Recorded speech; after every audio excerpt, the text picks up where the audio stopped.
इकडे राज्यातल्या लाडक्या बहिणींसाठी यानंतर एक खुशखबर आहे।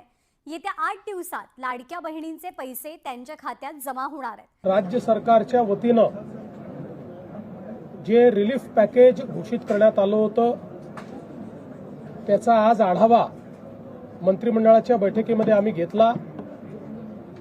आतापर्यंत या अंतर्गत 8,000 कोटी रुपये हे रिलीज झालेले आहेत। जवळपास 40 लाख खात्यांमध्ये पैसे पोचलेले आहेत। आज मंत्रिमंडळाच्या बैठकीत अजून 11,000 कोटी रुपये रिलीज करण्याला मान्यता देण्यात आली, कारण हे बजेटमधले पैसे नसल्यामुळे याला विशेष बाब म्हणून मान्यता देण्यात आली।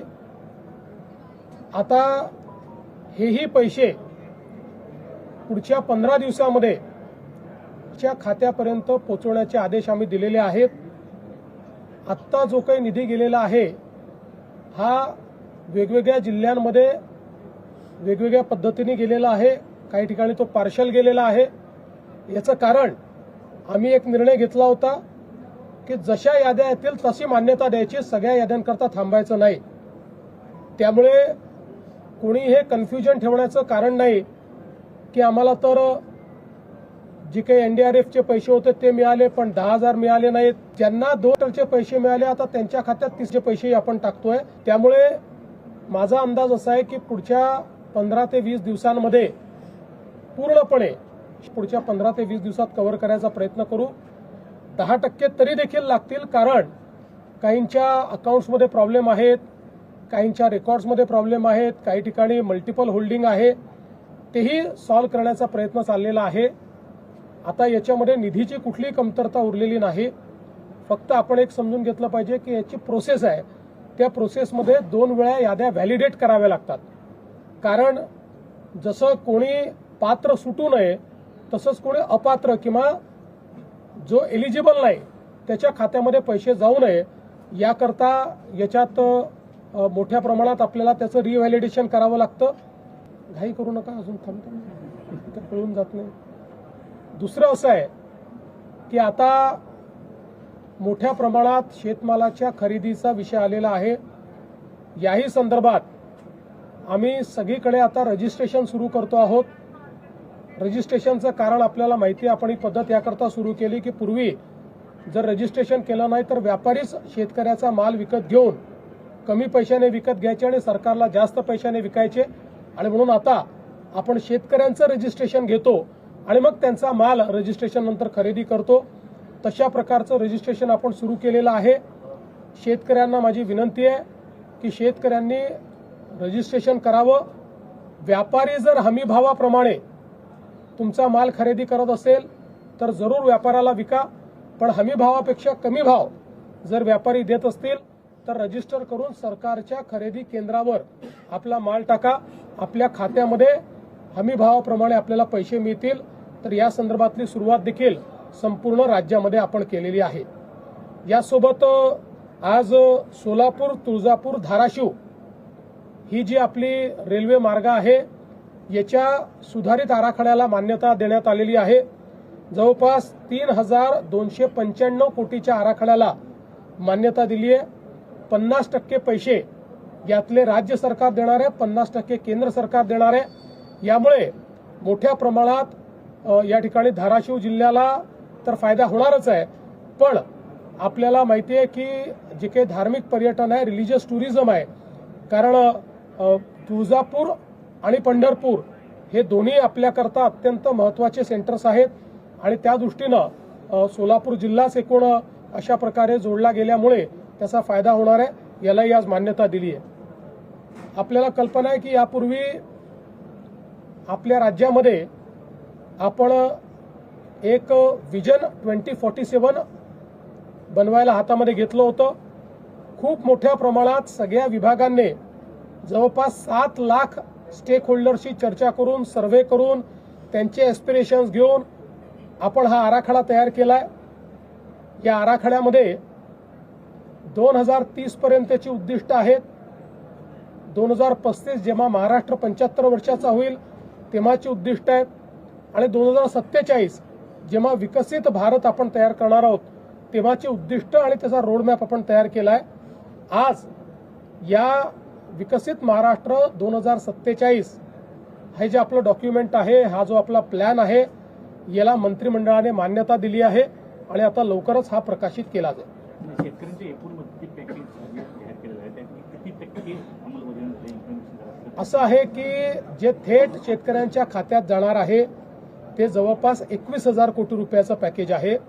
त्यापैकी मी सांगितलं 8,000 कोटी हे आम्ही ऑलरेडी रिलीज केलेले आहेत.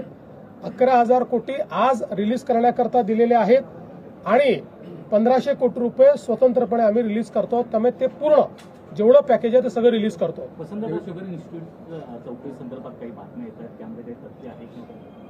मला असं वाटतं की काही लोक जाणीवपूर्वक या ठिकाणी आमच्यावर अन्याय होतोय, आम्हाला मारलं जात आहे, अशा प्रकारचा एक माहोल तयार करण्याचा प्रयत्न करतायत. काही लोक विनाकारण ज्याला आपण असं म्हणू शकतो की आम्ही शहीद होतो असं दाखवण्याचा प्रयत्न करतायत. त्या सगळ्यांना मी सांगू इच्छितो, वसंतदादा शुगर इन्स्टिट्यूटची कुठलीही चौकशी राज्य सरकारने सुरू केलेली नाही. या ठिकाणी ज्यावेळेस आपला गाळप हंगामाची बैठक झाली होती त्या बैठकीमध्ये वेगवेगळे जे पैसे आपण कापून घेतो त्याचा विनियोग नेमका काय होतो या संदर्भातली माहिती घेतली पाहिजे असं सर्व समक्ष ठरलं. त्यामध्ये आपण वसंतदादा शुगर इन्स्टिट्यूट करता वर्षानुवर्ष 1 रुपया हा कापून घेतो. त्यामुळे जसं इतरांनी त्या पैशाचं काय केलं याची माहिती मागितली तेवढीच माहिती साखर आयुक्तांनी ही वसंतदादा इन्स्टिट्यूटला मागितली आहे. त्या बैठकीत वसंतदादा इन्स्टिट्यूटचे पदाधिकारी पण होते, सगळे साखर कारखानदारही होते. सगळ्यांच्या समक्ष जे ठरलं तेवढीच माहिती मागितलेली आहे. त्यामुळे विनाकारण वसंतदादा इन्स्टिट्यूटची चौकशी चालू केली. आमच्याकडे तक्रार आली, गंभीर असेल तर आम्ही करूही, पण अशी कुठली तक्रारही आलेली नाही. त्याच्यामुळे चौकशी करण्याचा प्रश्नच उठत नाही.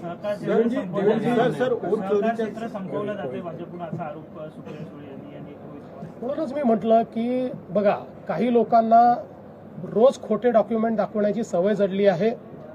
आता आजच त्यांनी दाखवलेलं पॅन कार्ड हे खोटं निघालं. आता ते माफी मागणार आहेत का?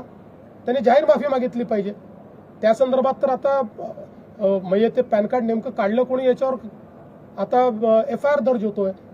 त्यामुळे रोज खोटे डॉक्युमेंट आपल्याच घरी तयार करायचे आणि प्रेस कॉन्फरन्स घ्यायची आणि आपणही दिवसभर ती चालवायची आणि आम्हाला प्रश्न विचारायचे. त्यांना प्रतिप्रश्न विचारा, आता काय ऍक्शन घ्यायची आणि त्यांच्याकडनं माफी मागायला लावा.